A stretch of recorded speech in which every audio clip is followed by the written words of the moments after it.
In the heart of ancient Rome, where modern crowds now wander with phones and backpacks, once stretched a quiet marshy depression known as the Valley of the Colossus.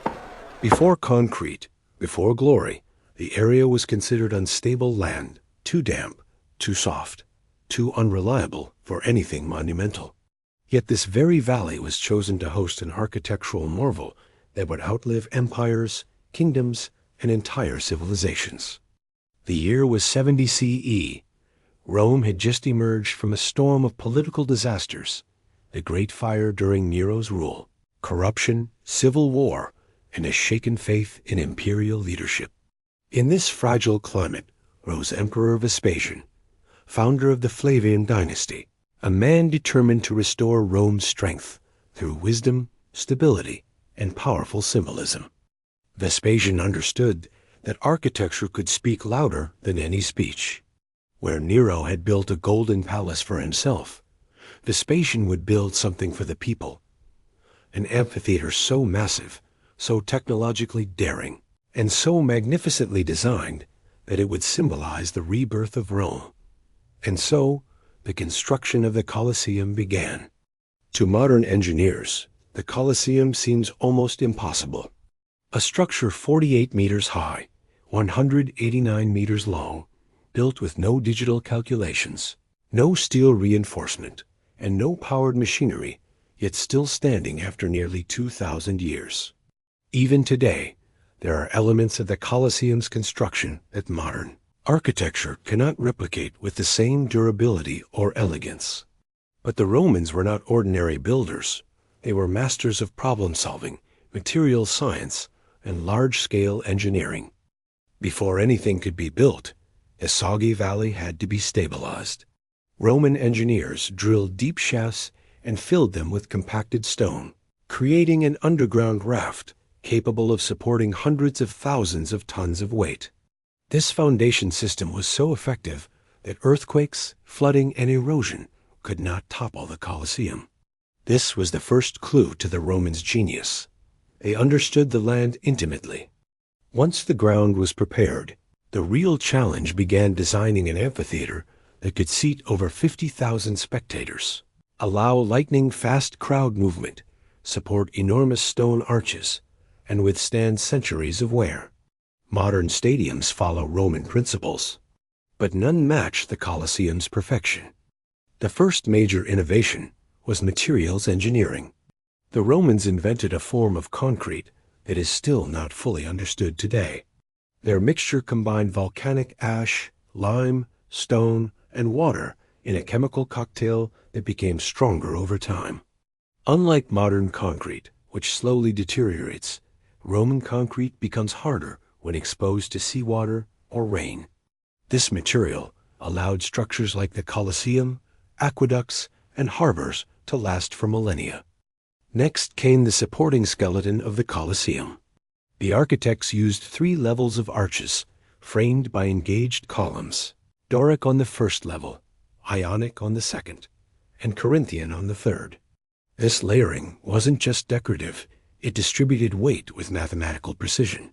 Each arch acted as a load-bearing system, transferring immense forces down into the foundations.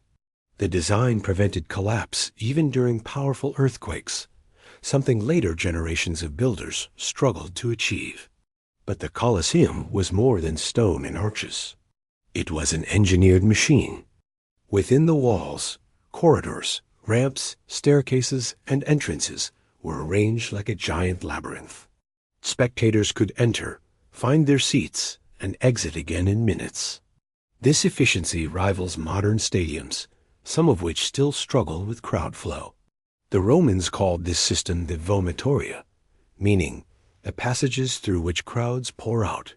Far from being related to vomiting, the term described how quickly the structure could empty. Inside the arena, another layer of engineering brilliance awaited: the hypogeum.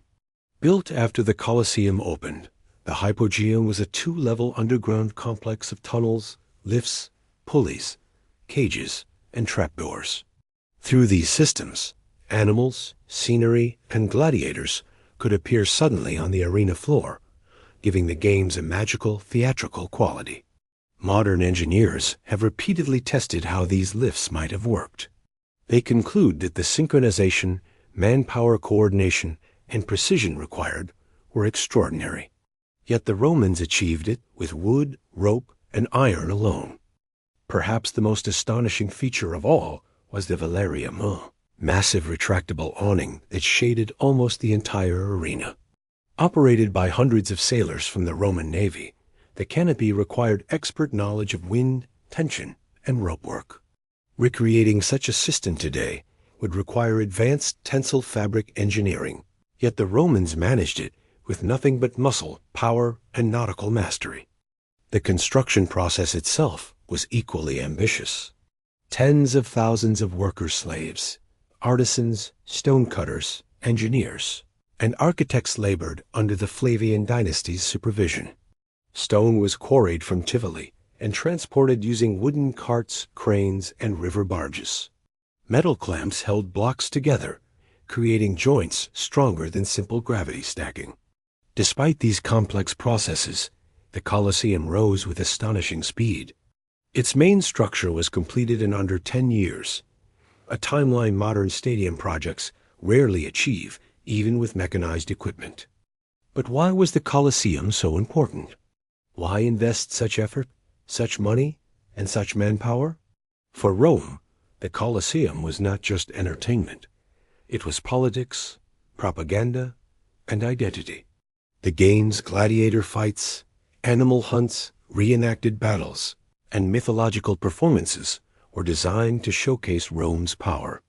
They reminded citizens of military victories and gave them a place to gather, cheer, and feel united. The Colosseum became a symbol of Emperor Vespasian's legitimacy, a thank-you gift to the people after the chaos of Nero's reign. It was also a celebration of Rome's engineering superiority. Every brick, every stone, every arch was a message. Rome is eternal. Even after Vespasian died, his son Titus continued the legacy, completing and inaugurating the amphitheater in 80 CE with 100 days of games.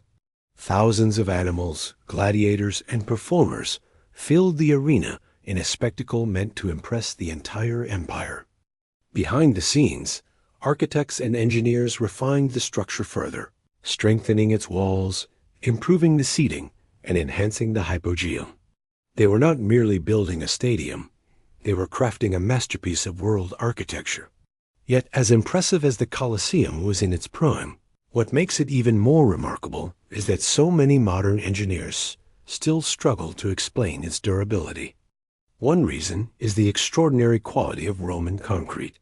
When researchers sampled materials from the Colosseum and compared them to modern formulas, they discovered unique crystalline structures formed through ancient volcanic ash. These crystals heal microcracks naturally, allowing the concrete to self-repair over time. Today, engineers try to replicate Roman concrete. Some succeed partially, but none achieve the same perfect combination of strength, flexibility, and longevity. Another mystery lies in the precision of the construction. Without laser tools, without CAD modeling, and without modern surveying devices, Roman architects created perfect alignment between hundreds of arches, columns, and staircases. Their mathematical knowledge, passed down from Greece and improved by Roman innovation, allowed them to calculate loads and angles with astonishing accuracy. The Colosseum also benefited from Rome's mastery of logistics. Teams of slaves and workers moved materials across the empire with speed unmatched in the ancient world. Specialized craftsmen carved stone on site, while engineers directed crane lifts powered only by human or animal strength. But perhaps the greatest factor behind the Colosseum's creation was Rome's mindset. Romans believed in building for eternity. Their roads, aqueducts, temples, and amphitheaters were intended to outlast rulers, wars, and generations. Maintenance was routine, and innovation was constant. Today, construction often focuses on speed and cost efficiency. Ancient Rome, however, invested in longevity and legacy. As the Colosseum neared completion, It became a beacon of Roman pride. Travelers from distant provinces Judea, Egypt, Britannia, Gaul arrived to witness the empire's greatest architectural achievement. For them, the amphitheater was proof that Rome was the center of the world. Inside, the design created an atmosphere of awe. The massive outer walls, the symmetrical arcades, the seated tiers rising like waves, everything was meant to overwhelm the viewer. Even the emperor's box, positioned low and close to the arena, displayed imperial authority. Yet despite all this grandeur, the Colosseum was remarkably democratic in its seating arrangement. Unlike other monuments reserved for elites, the amphitheater provided space for common citizens, merchants, freedmen, and even foreigners. Seating was assigned by social class, but all were allowed to attend. This inclusivity ensured the Colosseum would forever be remembered as the people's arena. By the time part one of our story ends, we stand before a nearly complete Colosseum. Its arches gleam in the Roman sun. Its corridors echo with the footsteps of workers. Its foundations rest solidly on the transformed valley. And its story is only beginning. When the Colosseum officially opened under Emperor Titus in 80 CE, spectators poured into the stands with breathless anticipation. The amphitheater was not merely a building, it was a living machine, a place where engineering, spectacle, and politics merged into one unforgettable experience. The Romans believed that a great empire needed great entertainment, and the Colosseum was the ideal stage for it. But behind the grandeur of the games lay a complex infrastructure hidden from the crowd's view. A world of tunnels, elevators, levers, and mechanisms that made the impossible look effortless. At surface level, the arena appeared simple. A giant oval floor covered with sand and enclosed by towering seating sections. But the sand was more than decoration. It served practical purposes, reducing dust, improving traction, and helping absorb impact from performances, props, and movement. The sand also covered the vast underground network beneath the hypogeum. The hypogeum was added during Emperor Domitian's rule. It transformed the Colosseum from a simple fighting arena into a sophisticated stage capable of dramatic entrances, theatrical illusions, and rapid scene changes. Few modern stadiums, even with automation and electricity, can rival the complexity of Domitian's underground design. The hypogeum consisted of two main levels of tunnels arranged in a grid-like structure. These tunnels served as holding areas for performers, animals, props, and stage machinery.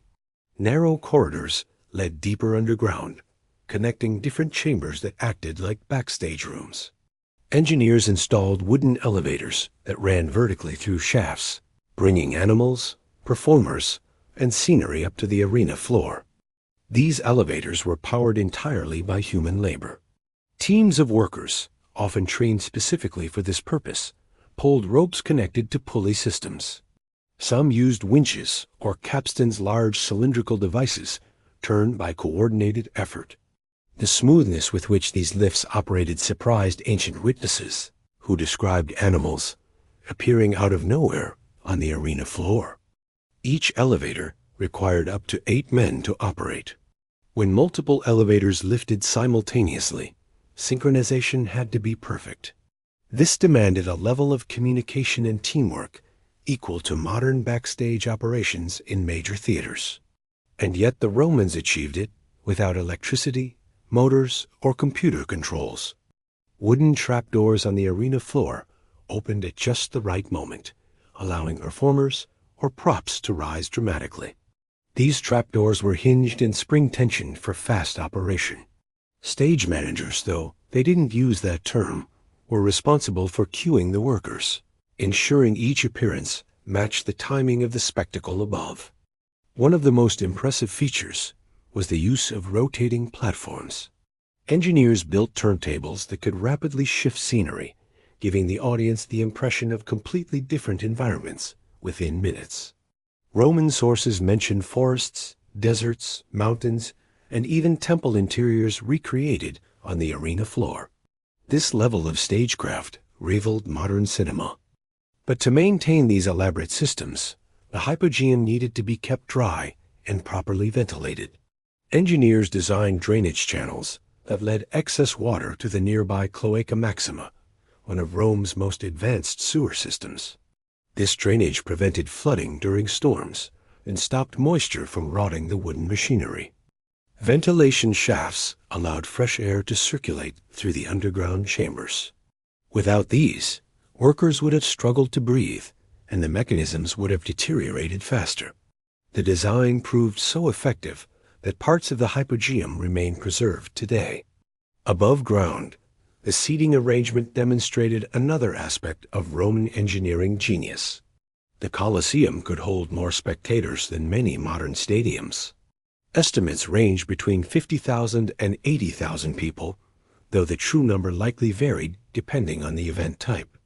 The seating was carefully organized by social status. Senators, equestrians, soldiers, common citizens, foreigners, and women all had designated areas. This organization helped maintain order during massive gatherings. Roman architects used concrete and stone vaulting to construct layered seating tiers. These tiers were supported by arches that distributed weight across the entire structure. The Colosseum's design allowed nearly every spectator to reach their seat in minutes. The system of staircases and passageways was so efficient that modern architects still study it. The term vomitoria, describing the rapid crowd flow, is used even today in stadium design. One of the most fascinating aspects of the Colosseum was the velarium, a giant retractable canopy that shaded much of the audience. This system required skilled sailors from the Roman Navy. Their experience handling ropes and sails on ships made them ideal operators of the velarium. The canopy consisted of massive cloth panels attached to ropes and pulleys.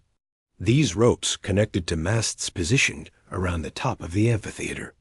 The sailors adjusted the canopy according to wind direction, sunlight intensity, and weather conditions. The velarium reduced heat inside the stadium and enhanced spectator comfort. The precision required to coordinate these movements was extraordinary. If the ropes were pulled unevenly, the canopy could tear or collapse. Roman sailors learned to read the wind and communicate through signal skills they normally used during sea voyages.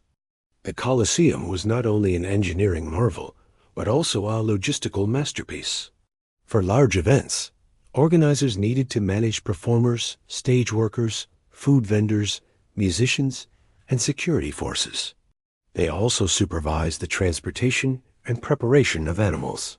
Although the games could be crowded, they were surprisingly orderly. The Romans considered the games part of civic life. Attendance was usually free, funded by emperors to gain public favor. Distributing free entertainment helped maintain the connection between rulers and citizens. It was an ancient form of public relations, long before marketing existed as a formal discipline. Behind every event was a team of planners responsible for scheduling performances, arranging performers, decorating the arena, and ensuring safety. They coordinated with architects to maintain the building, repair damage, and upgrade features. The Colosseum's architecture supported this constant activity. Its combination of ramps, staircases, and corridors ensured workers could move without disrupting spectators. Storage rooms held equipment, props, and supplies. Dedicated entrances allowed workers to reach the hypogeum quickly. Some historians believe the Colosseum also had a water system that could flood the arena floor for naval-style shows. While modern research suggests full-scale water battles were rare, small-scale mock-sea scenes may have occurred in the early years before the hypogeum was built. If so, the Romans engineered temporary waterproofing solutions and controlled water flow much like modern stage designers. Another impressive feature was acoustics. The bowl-shaped design of the seating area amplified sound naturally. Even spectators in the upper levels could hear announcements clearly. The central arena acted like a sound reflector, bouncing voices upward. Roman architects intuitively understood sound behavior long before acoustical engineering became a science. Lighting was another element the Romans handled expertly. Events usually occurred during daylight, but evening shows used torches placed strategically around the upper levels. Reflective surfaces may have enhanced brightness. The flickering torchlight would have added atmosphere to night performances. The structural durability of the Colosseum remained remarkable. Engineers used a combination of heavy travertine stones, tough blocks, and concrete infill. Metal clamps held stones together, and lead was poured into joints to prevent corrosion. The exterior walls, made of precisely cut travertine, provided both strength and beauty. Despite all this, the Colosseum was not immune to damage. Several earthquakes over the centuries weakened parts of the outer wall, but the structure remained largely intact thanks to its intelligent design. Arches distributed stress evenly, while the elliptical shape helped resist seismic vibrations. Another reason for the Colosseum's endurance was regular maintenance. Ancient Rome had a workforce dedicated to repairing public buildings. When pieces of stone cracked or shifted, workers corrected them promptly. This prevented small issues from growing into major structural problems. Modern engineers study the Colosseum not only for its strengths, but also for its mysteries. One question continues to fascinate researchers. How did the Romans achieve such speed and precision without modern tools? Part of the answer lies in their organization. Workers were divided into specialized groups: stonemasons, rope technicians, scaffold builders, concrete mixers, and transport teams. Each group had clear responsibilities, allowing construction to progress efficiently. Another factor was adaptability. Roman engineers constantly refined techniques. If a material cracked, they replaced it with something stronger. If a pulley system jammed, they redesigned it. Their willingness to improve, rather than relying solely on tradition, allowed them to push architectural boundaries. The Romans also benefited from an abundant labor force. Thousands of workers, both skilled and unskilled, contributed to the Colosseum. This manpower allowed multiple parts of the structure to be built simultaneously. But the most significant factor was the engineers' deep understanding of geometry. Without calculators, they measured angles, arcs, and load distributions with simple tools like measuring rods, plumb lines, and sighting instruments. Their mathematical knowledge, learned from Greek predecessors, became a powerful tool in construction. The Romans didn't think of the Colosseum as a building. They thought of it as a system. Every arch, corridor, staircase, and tunnel served a purpose. Nothing was random. Everything was intentional. In its prime, the Colosseum stood as the ultimate expression of Rome's ambition.